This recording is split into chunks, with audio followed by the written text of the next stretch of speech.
Good afternoon, ladies and gentlemen.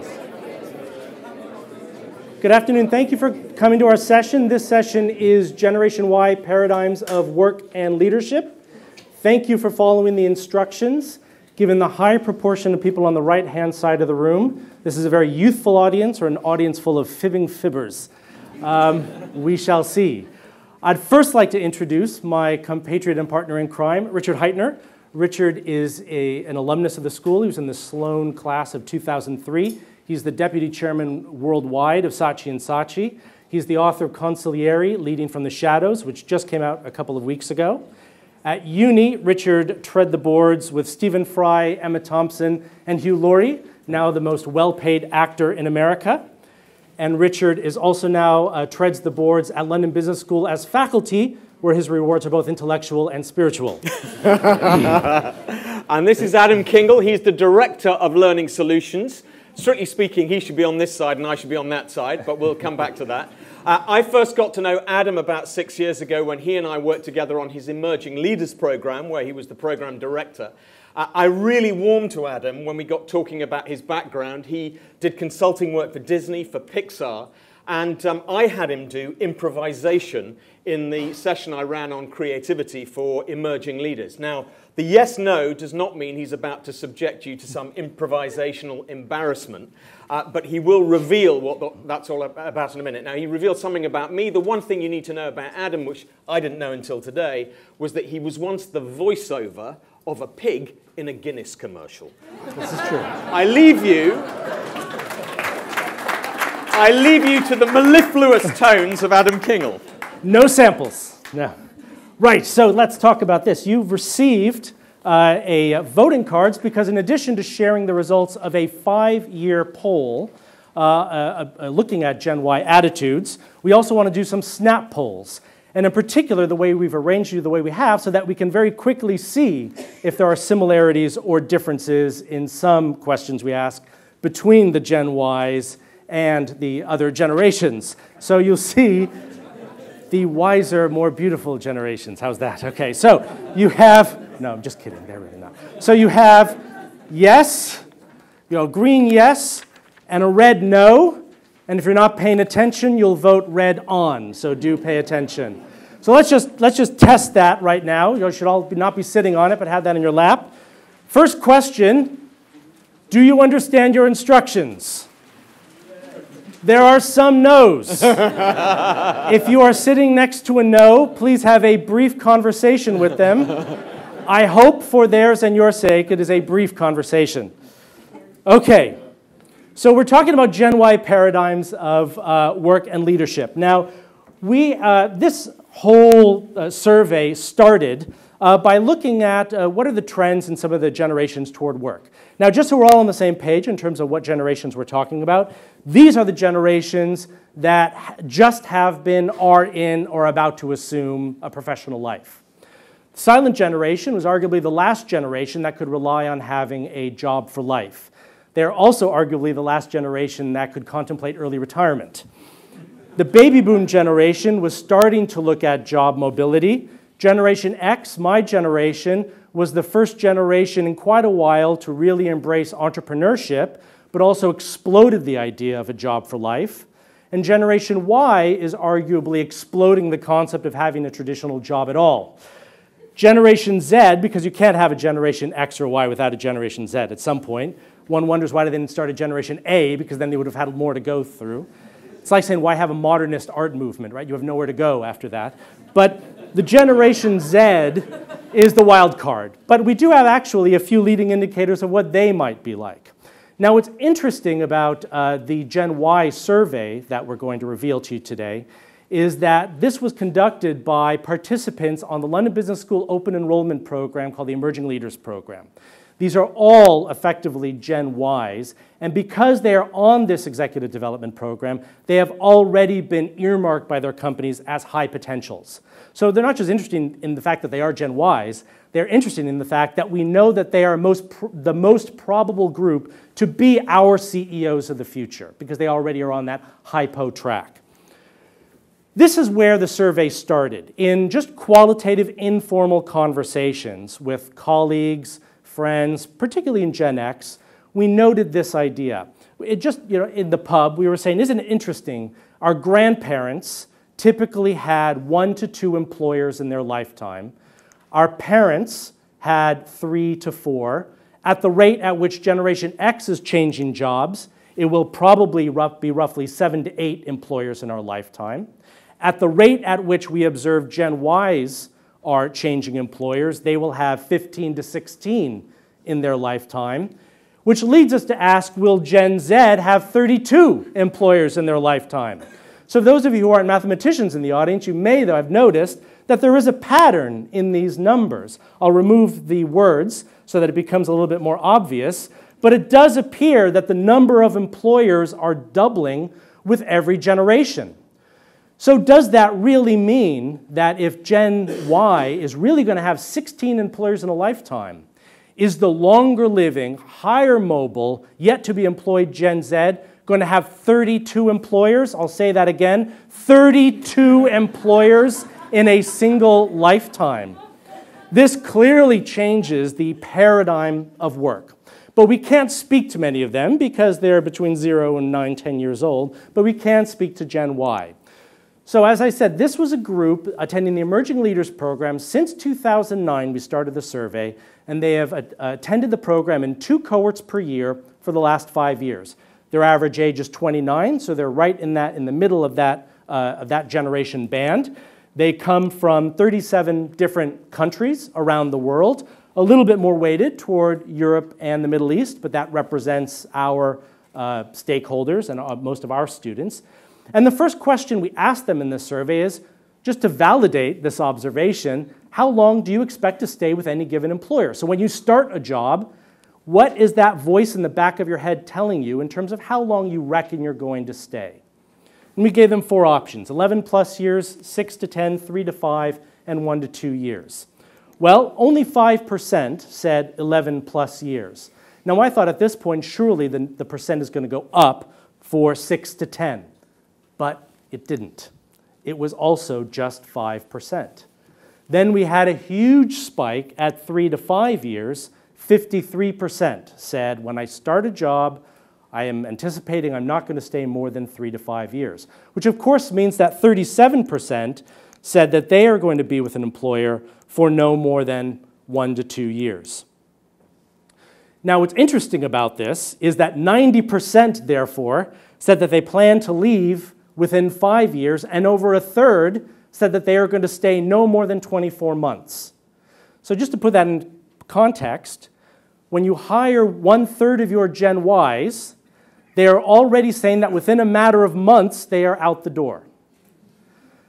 So this clearly indicates that there must be a different paradigm of what work means. So we asked them this qualitative question. Well then, what are the most important factors you have in choosing an employer? We selected some traditional ideas, such as the share price performance, your bonus, and we asked them some more contemporary concepts, such as CSR. Well, we found their top 3, and we asked them to just rank their top 3, and we weighted more heavily answers that were rated number 1 versus 2 versus 3. So the number 3 most popular answer there were promotion opportunities. And just to share you a quick anecdote, when I interviewed a vice president of HR for a global food and beverage company, she was saying, when I'm interviewing these Gen Ys for jobs, they're asking me how quickly I'm going to be promoted. They want me to track their entire career for them, and I haven't even offered them a job. They're crazy. I can't work with them. And then on the other hand, I interviewed one of the ELP participants, and she said, I'm so grateful. My company has nominated me for this program. I love the executive development. But I think I have to leave. And I said, why? And she said, well, I haven't been promoted yet. I said, how long have you been in your job? She said, 6 months. True story. Number 2 most popular answer was organizational culture. So what does it mean to work here? There's also a greater emphasis, which I'll get to, on team versus company. So really the person-to-person work dynamic. And the number 1 answer was work-life balance, which leads me to ask this snap poll question. Is work-life balance for you the most important factor in selecting an employer? Please vote now.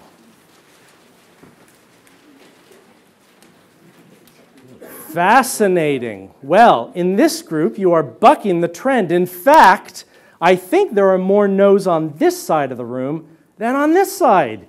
This group are more work-life balance focused. Fascinating. Fascinating. Well, when we asked this group about work-life balance, and we said, what does that mean? They said, well, actually, let me just ask you this then. Just a quick, a snap poll question.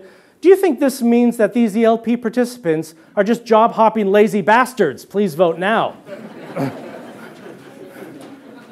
Funny enough, the Gen Ys are turning against their own kind. Right? Interesting.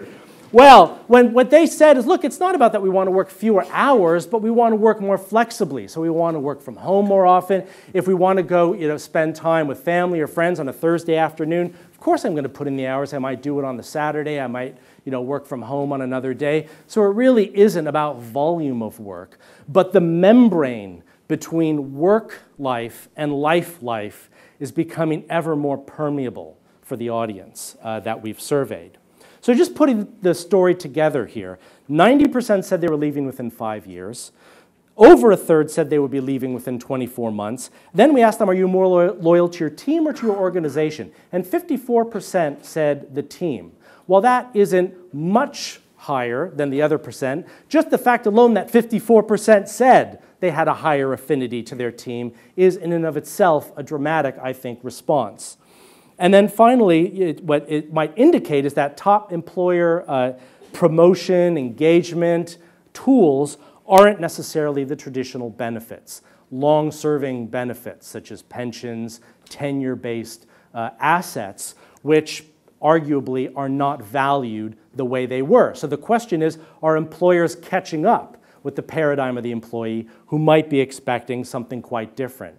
What it also throws up as an interesting question is, could the employer proposition be a leave and return type of proposition? So in other words, we know you're going to leave in 2-3 years. That's fine. We hope you'll come back in 7, 8, 9 years. When you're more senior, more developed, we'd love to see you then. And then you'll have more development, you'll have more seniority, more experience. And for the employer, they haven't necessarily had to invest in that new asset that they have retained. So what I want to now do is take you to Richard, who's going to talk a little about painting the picture of what that might mean for management for the Gen Y. Thank you. And what I would say, we've had two competing sets of data now, haven't we? Yes. We've had the 5 years of series data, robust data taken from the ELP cohorts, who are Gen Y, and we've had this rooms response. So Adam's probably thinking, oh my goodness, what do I go with that? Well, I'm always very suspicious of quantitative data, and also of asking the direct question. And I can tell you, in all my 5 years of helping Adam on the ELP, the observations suggest, backed up by my experience as an employer at Saatchi, that the baby boomers and Gen Xers over here are firmly of the view that you lot over here are shiftless, lazy swine who want work-life balance at the top of your agenda and are only now in denial publicly because you fear you're amplifying their myth. And so I'm here to bust that myth. This lot over here, for us over here, don't see hierarchy. So the life we led as baby boomers and as Xers to get to the top is a life that when presented to them, they would look at and smile. It's laughable. Where do 32 rungs on a ladder take you?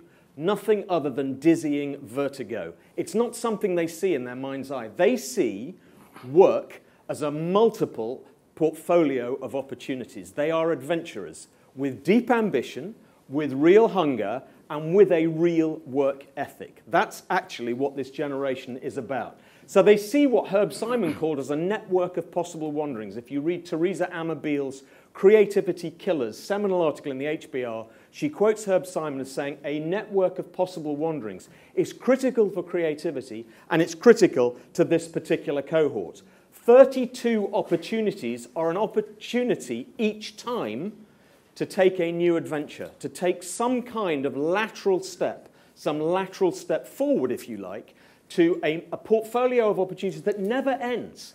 Because this lot, as leaders, see leadership as one of those dream states that they never attain. We grew up thinking that once you're the number one, you're the leader. You've made it. You're at the top. And the job then is simply to cling on for as long as possible.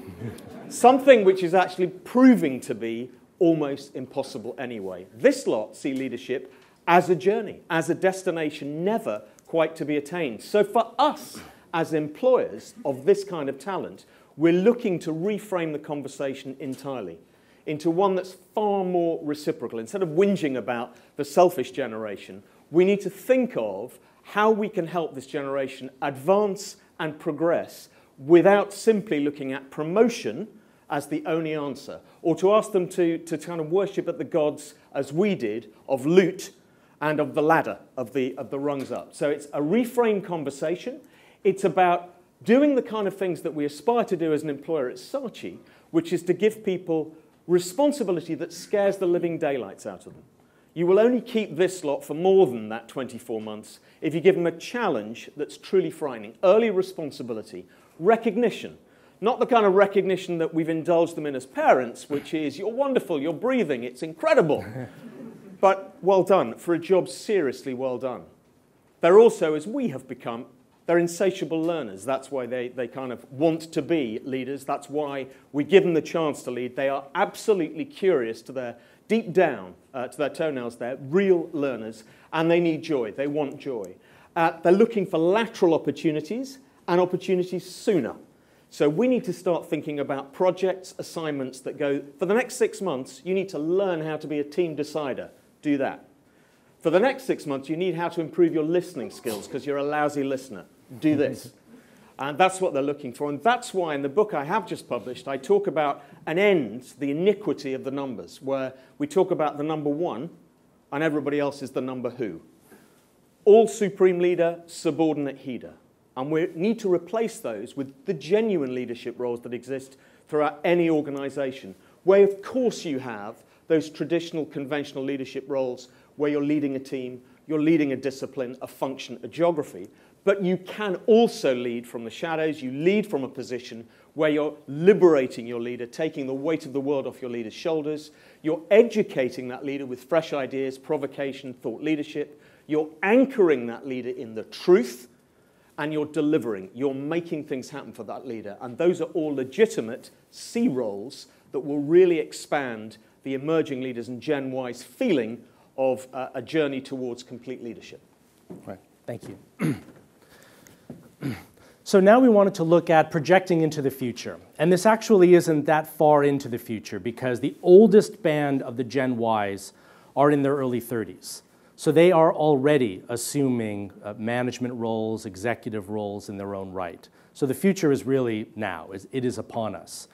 And so we wanted to get a sense of what is their leadership values, their leadership paradigms. And we said, what would be your top priority if you were CEO of your organization? And again, we gave them a list of different options, some traditional, some more contemporary. And their top two answers were far and above the other options. Number 2, expand into new and emerging markets. And number 1, develop and promote innovation. What was interesting about this to us is that it didn't deal with some of the more organic business growth opportunities, such as researching customers, expanding our domestic market. So then we thought, okay, well then let's ask them this. What is your CEO mantra? So if we gave you 5 mantras about what you would focus on if you were CEO, which one would you most emulate? Focusing on how the business is trading, focusing on the global impact of the business, focus on retaining the entrepreneur's point of view, so how is my baby doing today? Focusing on fulfilling personal mission, how do I make my organization and world a fundamentally better place? And of course, we had to include, would you focus on the financial worth of the business? Well, in the answers, 11.5% said they would focus on trading. Again, 11.5% said global impact of the business. Now getting higher, a third said they would focus on the entrepreneur's point of view. And 43% said that they would focus on personal mission. Now, again, for the mathematicians in the audience, this means that a paltry 1% said they were going to focus on enhancing financial value. I will say that again. 1% said they were going to focus on the financial worth of the business. Snap poll question, does that scare you? Please vote now. Oh, wow. Now here is the more strongly expressed. I can definitely say there are more no's on this side and there are more yeses on this side. Well, let's talk about that implication. Financial worth is no longer king. So what does that mean? Well, let's look at two different paradigms. Let's look at the sort of CEO guru of the silent and baby boom generation, perhaps Warren Buffett. And let's look at the CEO guru of Gen Y, perhaps Mark Zuckerberg. When you look at a shareholder meeting of Berkshire Hathaway, Warren Buffett generally finishes by talking about shareholder value and return on investment. Mark Zuckerberg finishes his shareholder meetings talking about enhancing the capability, communication, and potential of the human race. Both achieve extraordinary financial returns for their shareholders, but one is more focused on mission and purpose. So what I would argue is that what we're seeing is a shift toward business as a fundamentally more purpose-driven organization. What Gen Y's initial leadership paradigm might be teaching us is that you don't have to work to live, that perhaps work and life can both be driven toward the same purpose. And wouldn't that be valuable if work-life became something worth working for? Wouldn't that be valuable if work-life was something worth living?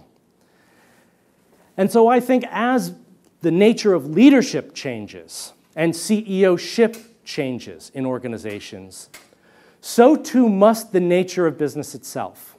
So I don't think that the change that we're facing is merely a semantic change. I think, as Gary Hamel indicated, it indicates a sea change that we will see as that business will have to transform in order to change to the values of this new generation of leaders.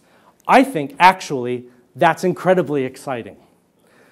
But I'll ask Richard to paint perhaps a picture of the Gen Y CEO. Thanks, Adam. So to wrap, this is now what obligations exist on behalf of the emerging leaders who are going to be taking command of the entities and organizations about which we care. And the first 5 qualities, or first 4 qualities, are qualities that will be reinforced in all the academic work around what makes a great leader generically. Great leaders are comfortable being finally accountable. They are team deciders, and they are very happy to take the big decisions, the big ugly decisions. They have to be trusted, both to do their job well and to be trusted to act with integrity, as they say they are going to be. And of course, increasingly, the distinctive driver of great leaders, they have to be emotionally intelligent. And all the research I did for my book around leaders in politics, sport, the arts, business, you dig into history, they are all the great leaders we admire. They tick those 4 key criteria. They also increasingly tick this need to be driven by a higher sense of organizational purpose. There's nothing tremendously new about that, but the emerging leaders place, as the data showed, far greater importance on leaving the world far better than they found it. And they have to be able to, and they will be able to, embody that purpose personally. They will not simply create the purpose for the organization, find the nice articulation of it, and then do something different by their deeds. They will live by the purpose and the values of the organization. That will be the thing that sustains the organization through the volatility, the uncertainty, and the chaos of our leadership context, and the kind of things that technology brings. They will be authentic in the limelight. This set of leaders will have to, I'm afraid, get as comfortable as the current generation of leaders in the spotlight. The media gets more brutal. The context in which we're leading becomes more punitive. You can only make a mistake in public, tweeted in the instant, and you get smacked for it. So I'm afraid this will have to get the really hard, resilient clothes to wear to survive that kind of brutal context. And they will also be far more ready to be the first among equals, the first leader, the final decider amongst an equal set of leaders through the organisation, knowing that their job as the final decider ought to be they're going to stay fresh and they're going to give other people the opportunity to lead. They will be impermanent. They will not simply sit in their current job and advertise themselves for the next big job as a number one. There are other challenges. First of all, it's clear that they care deeply about long term, but they're going to have to avoid the seductions of the results. Are they going to be the first generation courageous enough to be able to say, no, we're not going to live by that kind of metric anymore? They're going to have to put their personal currency to one side, and I think there's too much emphasis in Gen Y, and indeed the generation that follows, on personal currency at the expense of what they say they hold dear, which is social currency.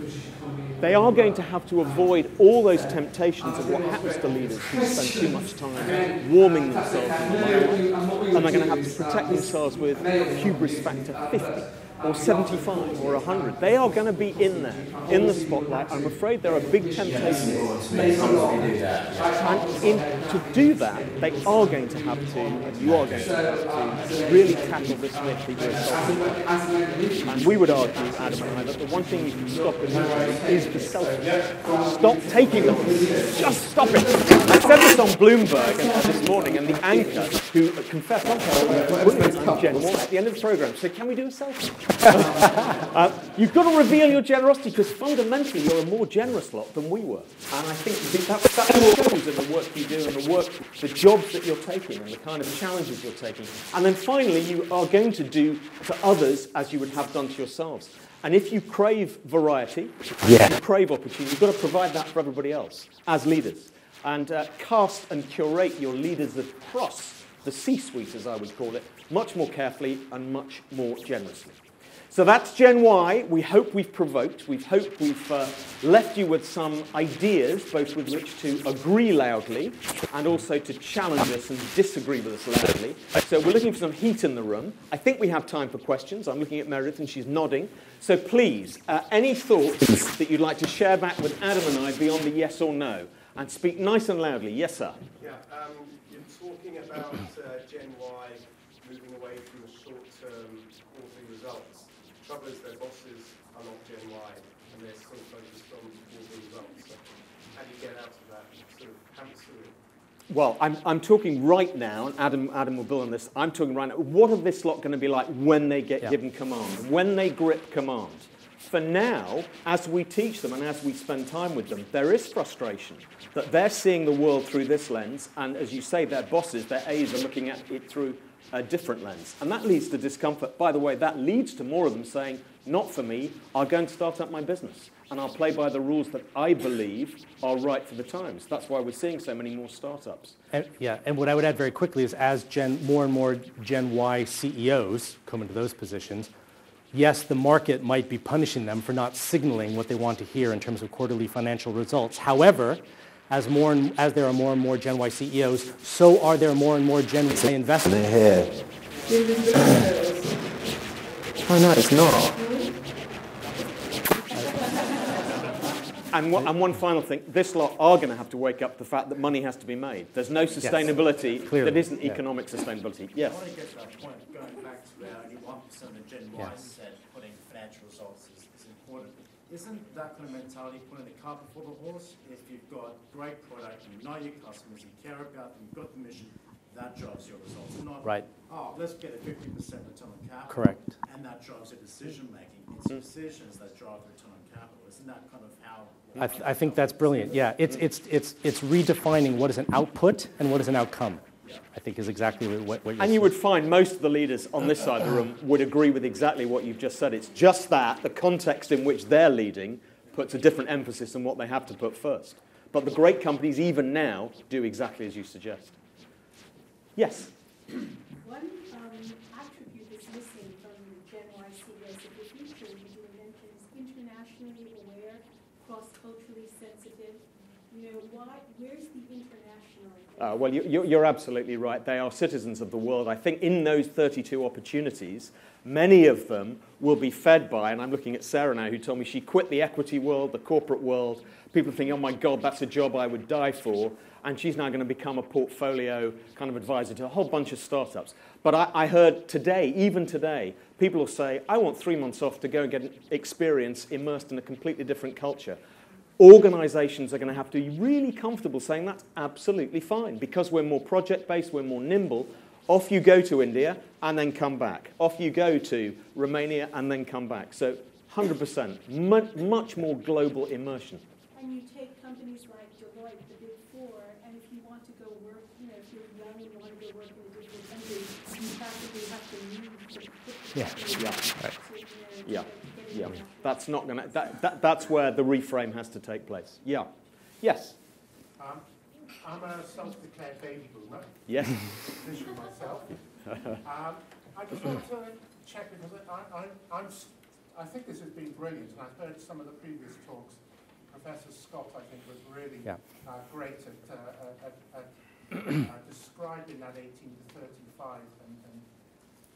But there are lots of paradoxes in here. We heard that the Generation Y have been much more open. They've disclosed much more about their personal selves. And we are concerned about that. We offer concern because we're maybe judging from a different perspective, the perspective of the X's and the baby boomers. But from their perspective, and I've got 25 and a 29-year-old, so I struggle with this in real life.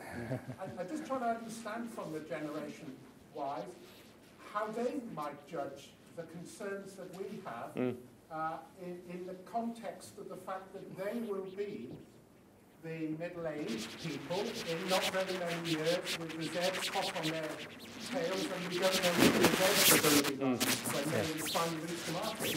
Well, I was going to quote Chris Tarrant and say, may we ask the audience? Because I think this is a better answer than we could give. Anyone want to answer the question?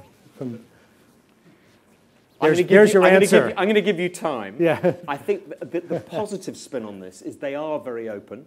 So we could have a whole conversation about the kind of the hazards of being too open, the hazards of manicuring your image to the extent that you're promoting a version of yourself to the world that you can't possibly deliver, which is a source of stress.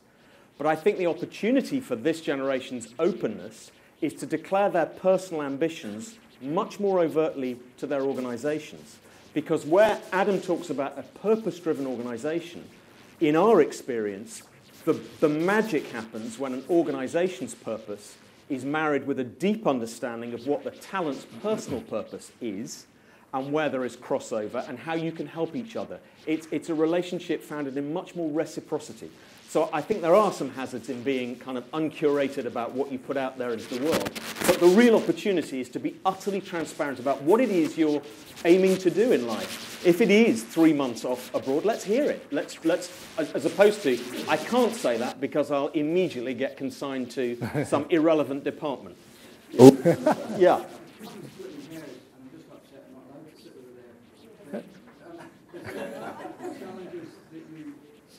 I would call myself a cusper, yeah. Which is a phrase used in terms of the research you showed. It's very straight down the line. But is there anything you can offer in terms of dealing with the challenges of Generation X, letting go, Generation Y? This is a therapy session for you, isn't it? It's a real... I'll give you my own view. I think there's so much we can learn from the kind of the opportunity hunters over here. You know, we talk about, I was asked again this morning on Bloomberg, are this lot just, they're just job floppers. They're just hopping from things. As if, there's such an embedded language around how we perceive Generation Y. I think for us, Charles Handy, London Business School's Charles Handy, he talked about the portfolio career years ago, and we're now beginning to learn the virtue and the value of variety in our lives. So I think if you're a cusper, just go for more opportunities more quickly, sooner, and don't stick, would be my counsel. Yes, indeed. Do you have one more question? I'd just like to know, so I work for an American company who has quite a different culture in terms of the opportunities to have a...